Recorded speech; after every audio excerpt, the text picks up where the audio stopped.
Thank you for joining us for this virtual presentation of draft concepts for the Georgia Avenue Northwest Bus Priority Project. Today we'll be discussing a quick refresher of the Bus Priority Program, a needs assessment refresher for Georgia Avenue Northwest specifically, and then cover the draft concept in detail. For the Bus Priority Program, the Bus Priority Program and the Bus Priority Plan were implemented by Mayor Bowser. And the goal is to improve bus speeds and reliability across all 8 wards of the district in order to provide better access to jobs and opportunity. And as part of this plan, we're not just looking at the buses, we're also looking at the entire rider experience. And so is it safe and comfortable to get to the bus stop? Do you have somewhere to sit and somewhere dry to sit when you get to that bus stop and you're waiting for the bus? All of those sorts of things come into the improvement of bus speeds and reliability as well. The Bus Priority Plan establishes Bus Priority Network, which creates where the district will be focusing its efforts to improve bus priority across all 8 wards of the district. As you can see on the map here, all of the blue corridors are our bus priority networks or corridors, and these are where we will be focusing our efforts over the next several years. These corridors have been prioritized based on transit metrics, delay metrics, and equity metrics as well. And so as you can see highlighted on the screen here, Georgia Avenue is in the middle of the district, of course. And these, once this network is completed, the bus priority corridors, bus priority improvements will span across 70 miles of roadway across the city, touching over 120 Metrobus routes, 5 circulator routes, and impact, reaching 63% of district residents, as well as a good proportion of jobs in the district as well. And how do we do this? We do this by utilizing the Bus Priority Toolbox. Bus Priority is not a one-size-fits-all approach. Different tools can be pulled from this toolbox based on the type of delay seen on a corridor or very context-sensitive and specific realities that we see corridor to corridor. Not every road is the same. And so we have 20 treatments in this toolbox, again, that can be kind of picked and chosen between or based on the need that we see on a corridor. And so there's 4 examples here on the slides. These are not inclusive or all inclusive, of course, but just 4 examples of what can be found in that toolbox. There's things like bus lanes, bulb outs, as well as signal modifications that we can utilize to help the buses run more smoothly. Now, for Georgia Avenue specifically, the segment of the Georgia Avenue that we are looking at as part of this project runs from Berry Place up to Kansas Avenue. It's about a 1.5 mile stretch that goes past Howard University, past the Georgia Petler Station, up to approximately where Roosevelt High School is. You may be familiar with existing bus-only lanes on the corridor between Florida Avenue and Berry Place. Those were implemented in 2016. They currently operate from 7 a.m. to 10 p.m. Monday through Saturday. After we installed these bus lanes, we went out and did some analysis and found that those bus lanes actually decreased travel times within that portion by 23%. So we're seeing really good response to those bus lane implementation. North of Kansas Avenue, I just want to point out that we'll be starting planning on that section in fall of 2022. So within the next couple of months, we'll start planning for the next phase up to Missouri Avenue, and then there will be another project from Missouri Avenue up to Eastern Avenue to really bring the whole Georgia Avenue corridor together. So why Georgia Avenue? Why are we focusing on Georgia Avenue as one of our first corridors as part of the Bus Priority Program? Georgia Avenue has some of our highest ridership bus routes. Route 70 has been the busiest bus route in the entire Metrobus system for several years now. And Route 79 is not far behind. It was number 5 in 2021 as well as 2019. And so these are very high ridership bus routes, moving about over 17,000 people per day. And approximately 40% of those riders are boarding within our project area, even though the project area doesn't make up 40% of the route. So we have a very busy section of the corridor along the busiest corridor in really the entire metropolitan region. Who is riding these buses? A recent study from WMATA shows that the majority of folks on Georgia Avenue buses are people of color. 71% are identifying as Black, and an additional 14% identifying as Latino. And about half of those riders are identified as low income. They reported household incomes of $30,000 or less. So what we have going on is a lot of riders, heavy ridership, and extreme reliability issues. The two graphs on the screen here show the on-time performance for Route 70 and 79, and you can see the on-time performance is very poor. Route 70 it has an on-time arrival of about 26% of Route 70 buses are arriving on time.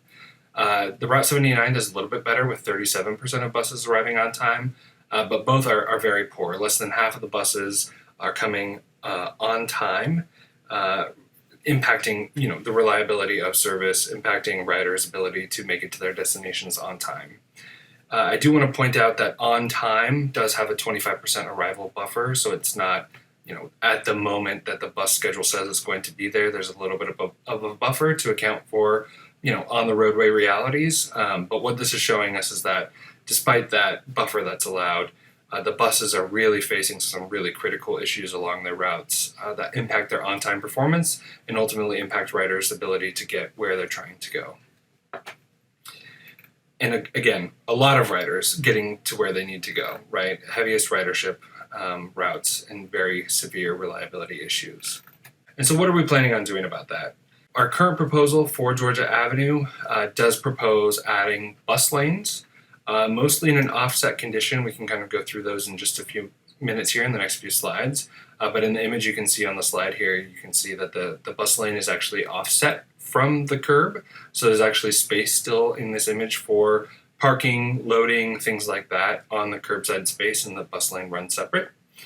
We're also proposing bus lanes and curb extensions where possible to really bring riders out to where the bus is going to be picking up and dropping off, especially on Georgia Avenue where we have the really long buses, the 60-foot buses serving the corridor.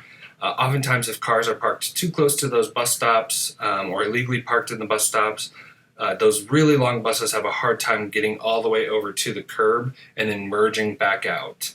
And that not only impacts kind of the speed of service, but also has serious implications for ADA accessibility for our bus routes. And the last thing, a major thing, right? There's several things that we're proposing, but the last major thing that we're proposing is bus stop rebalancing. So over time, some of the bus stops have been shifted and moved for development, for construction purposes, and not been moved back. And so what has resulted is what you see in kind of the top image here, where we have bus stops that are spaced very far apart, and then in the next, the following bus stop is very close, within a block. And so what we want to do is try to even those out, create logical spaced pairs of stops on either side of the street. So it's logical, you understand how it works, and they're evenly spaced. Over the next few slides, we'll cover basically block by block what the proposal is going to be.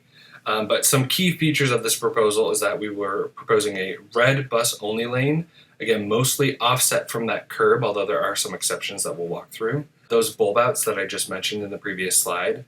There are Vision Zero safety improvements throughout the corridor.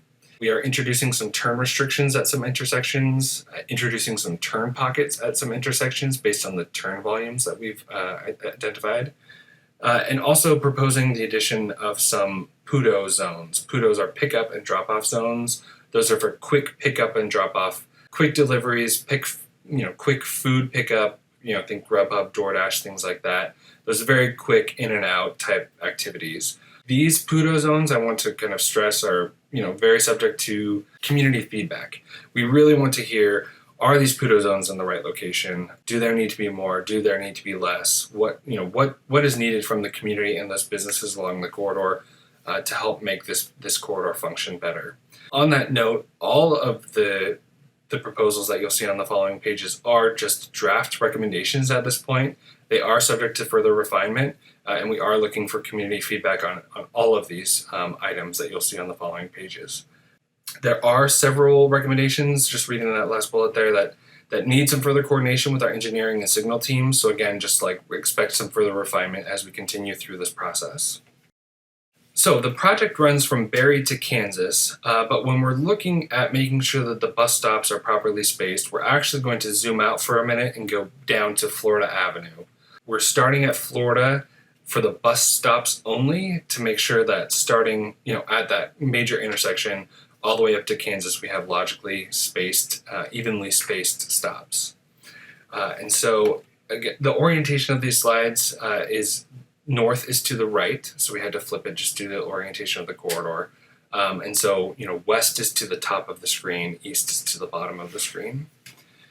So in the northbound direction, as 7th Street kind of crosses Florida Avenue and becomes Georgia Avenue, we have a stop both on the southbound side and the northbound side of the street. The northbound side serves the 70 and the 79, where the southbound side only serves the 70.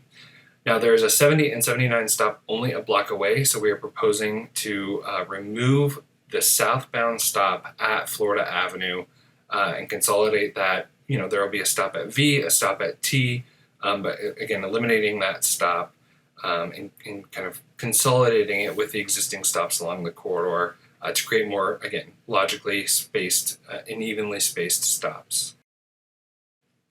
During the next section, again, there's currently a stop you may be familiar with, Midblock between V and W on the southbound side of the street. The location of this stop is kind of odd, to be perfectly honest with you. DDOT and WMATA have identified this stop as not being in the best location, and so we're proposing to slide that stop down to the intersection with V.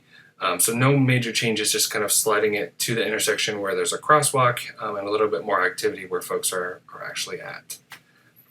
Moving on up to Bryant Street, you can see there's a new stop proposed. Not sure which side of the intersection it'll be on. We have to do some further analysis. It will be at Bryant Street, and we're proposing to move this down from Berry Place. Again, this would kind of pair with the northbound W stop that you see there on the screen in front of the Howard University bookstore to better serve, and again, more even spacing, right? So now we get to Berry Place. Now here is where the bus priority project begins, where those existing bus-only lanes end. We are planning on continuing those forward, continuing those north. So you can see on the screen here, those red bus lanes really kind of standing out. We wanted to make those visible, continuing north.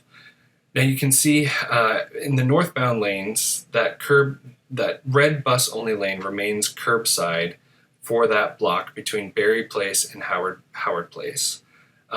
This is due to the right turn lane that is needed from Georgia onto Berry Place. This is an existing turn lane that serves a lot of turning movements, and so we need to maintain that turn.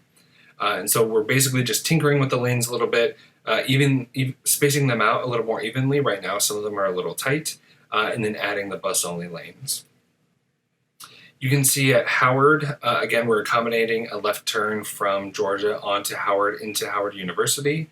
And so the bus lanes, again, are kind of riding in those curbside lanes. So basically the same condition that is currently present from Florida to Berry will be seen at Howard Place. However, midway between Howard and Euclid, we are transitioning those lanes into the current travel lane.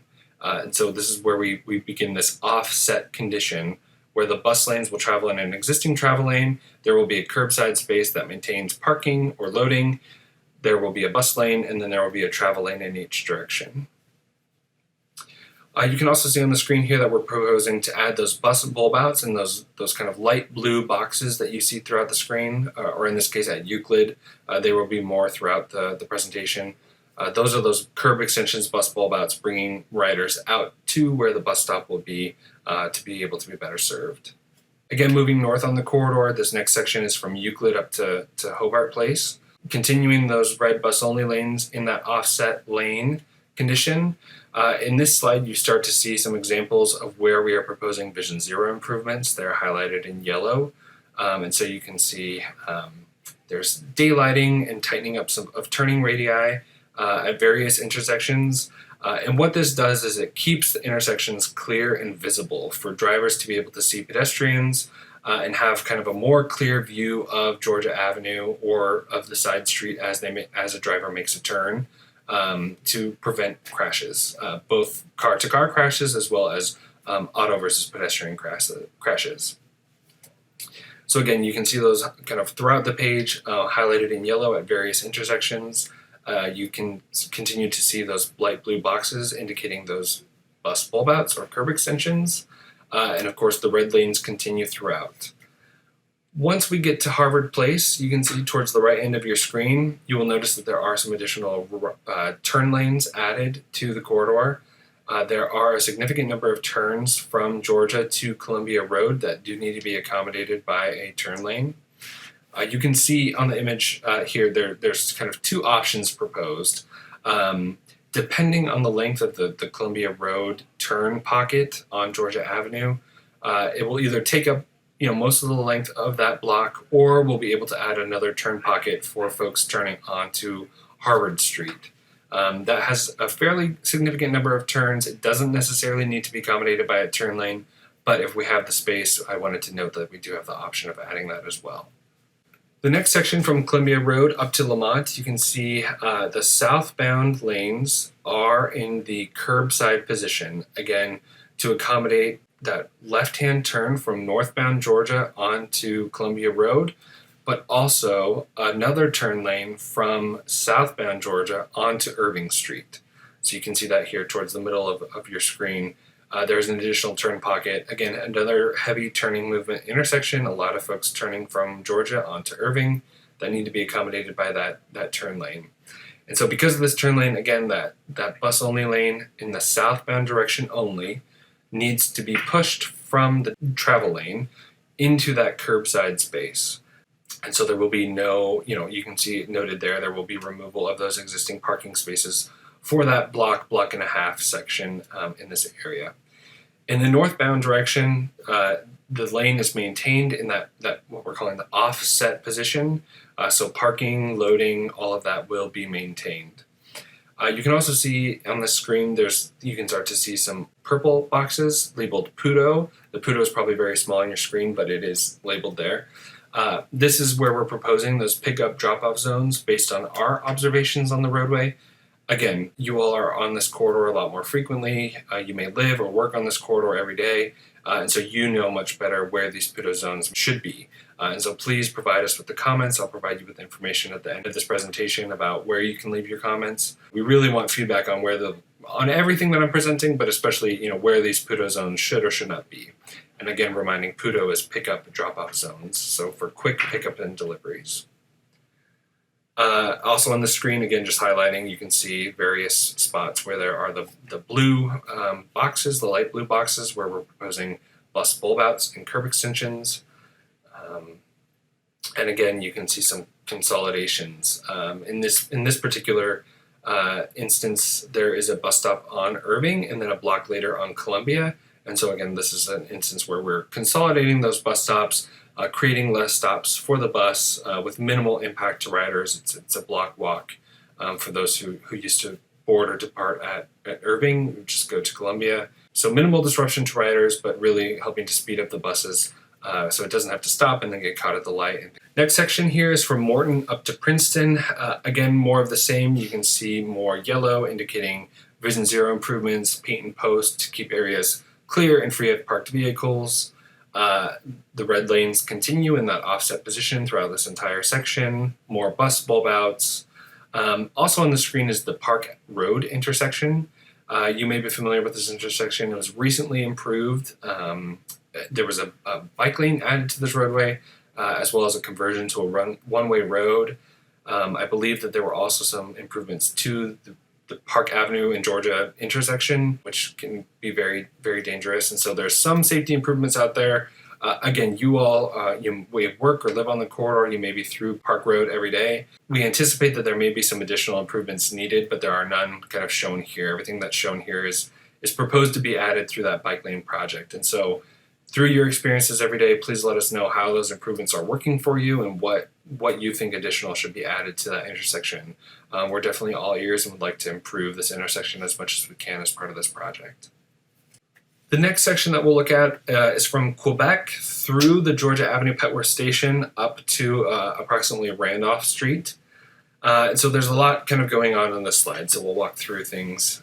At the intersection of Georgia Avenue and New Hampshire Street, what we are proposing is, first of all, to paint high visibility striped crosswalks at all segments of that intersection. So you can see in the image here, and you are probably familiar, that when this roadway was last reconstructed, it was kind of an artistic brick crosswalks. But unfortunately, there's a lot of data that shows that these crosswalks aren't as visible to drivers as the kind of high, contrast white striped crosswalks. And so what we are proposing is to kind of add those back in. Additionally, on the west side of Georgia, when you are crossing New Hampshire, you may be familiar that you kind of need to walk away from Georgia back to Rock Creek Church, cross that street, then cross New Hampshire and walk back to Georgia Avenue. And so this creates longer walks for pedestrians, but then it also sets pedestrians quite a bit ways back from that intersection. And so when drivers are making that wide turn onto New Hampshire or Rock Creek Church, they're really gathering speed and not able to see clearly if folks are crossing that street. And so what we want to do is actually bring the striped crosswalk up to the intersection, so folks who are making that turn in their vehicles can actually see pedestrians crossing right on the roadway before they even start to make the turn. What we're also proposing is to close Rock Creek Church at New Hampshire up to that alley behind Georgia. This is very minimally used, again, creates additional conflict zone for pedestrians and vehicles, and seems like a good opportunity to be able to kind of close that down, limit traffic there, and create a safer environment for pedestrians and drivers. Additional hardening elements, so these are paint and posts at intersections kind of on the east side of Rock Creek Church at Georgia to kind of tighten up that intersection there. Not close it, but just tighten it up a little bit, make folks go a little bit slower, make drivers go a little bit slower through that intersection, through that crosswalk, and be a little bit more deliberate. We'll have to be a little bit careful about that one. There is existing WMATA routing through that section, so we'll have to make sure that the WMATA bus can still fit, but really trying to tighten that up there as well. You can see the right bus lanes continue throughout, including at the pull-offs for the Georgia Avenue Petworth Station. The next thing to talk about is Quincy Street, and this gets a little more complicated than just Quincy Street. But Quincy Street has a high number of left turn movements from Georgia Avenue. And so because north of New Hampshire, we have curb extensions at every intersection, that limits our ability of what we're able to do and add in terms of turn lanes. And so what we're proposing as part of this is what you see in the yellow arrows on the screen here. So instead of guiding drivers to make a left turn at Quincy, what we are proposing, and we would love feedback on, is a right-hand turn from Georgia onto New Hampshire, and then a left-hand turn from New Hampshire onto Quincy Street. So this limits the turning movements at Quincy and Georgia specifically, diverts them to another road that has a little bit more capacity to be able to fit, queuing cars to make those left turns. As part of that recommendation, we would also conduct a signal warrant for New Hampshire and Quincy to see if a traffic signal is warranted there. Additionally, at 8th Street, you can see the intersection of Quincy, New Hampshire, and 8th Street there at the bottom of your screen, kind of bottom middle. There's a lot going on there.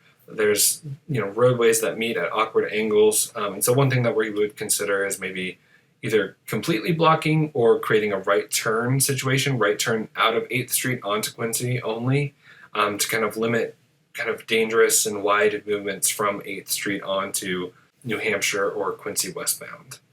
So that's a little bit of a complicated thing. We don't have an exact kind of recommendation for that yet. Please let us know. Again, you all are in this area very frequently, live or work. So please let us know your experiences with that intersection and what you recommend to be done there. But we would recommend kind of blocking that off and limiting kind of access there to create a safer environment for, again, pedestrians and vehicles and drivers. Moving to Randolph Street, again, there's two options here. There are a pretty significant number of left-hand turn movements at this intersection, but not enough to warrant a turn lane. But they're kind of up there. And so one thing is just to kind of leave things as they are. Option two, since we are kind of tinkering with Quincy Street, would be to prevent left turns at Randolph Street and, again, guide everyone through the Quincy Street intersection. So a couple of options there on the table, and community feedback will help us guide kind of which option we move forward with. Now we're in our final stretch up to Kansas Avenue finally. So you can see again, this one much less complicated than the last one. Red bus lanes continue up through Kansas Avenue. Again, additional bus bulb outs that are shown here. Again, that Kansas and Georgia intersection has those brick crosswalks that we would like to paint with that high visibility striped crosswalk that you're familiar with elsewhere in the city or everywhere else in the city, basically, to really create, a visible crosswalk. Also noting, this is not a proposal. This is actually an existing change that will be happening this fall, I believe, as part of the September service changes. But WMATA is adding a stop for the 79 at Kansas and Upshur. So southbound Kansas, northbound Upshur. There will now be, the 79 will now stop at those stops starting in the fall. So keep an eye out for those September service changes that will be coming here in the near future. That's the summary of the proposed changes to Georgia Avenue. Again, want to reiterate that these are proposed changes. We are looking for community feedback. In 2 slides here in just a minute, we'll get into where you can provide that feedback to us. But really excited to bring this to the community and excited to hear what feedback you all have and what recommendations you have. Our project timeline, just really quick. During the spring, we kicked this project off. We presented the needs assessment and alerted all the ANCs and the area, the folks in the area. Now that we're in summer, we're in concept development, so we're in kind of phase 2, if you will. By the time we move into the fall timeframe, we'd like to have a preferred alternative. And what a preferred alternative means is an alternative that is ready to move into design or final comments to move it into the design process. This project would then go through design through 2023 and be ready for construction and implementation in 2024. But we are still we're at the very beginning of our concept development phase. This is the first draft, and so please provide your comments. So how you can provide your feedback is through various community feedback forms. So we have on our project website, there's a community feedback form. You can also email buspriority@dc.gov with your general comments about anything that you'd like for this or any project, really. Same with the project website. All of our current projects are up there, so please also take a look and see if there's other projects that you'd like to comment on. If you or anyone that you know doesn't want to provide that virtual feedback or is unfamiliar with how to do so, or is just maybe like slow tech, you can also call the number on the screen, 202-671-2376, and leave a voicemail for us documenting your comments as well, and we'll save that save that voicemail and add that to our comment log as well. So multiple options for feedback for this project. Thank you very much.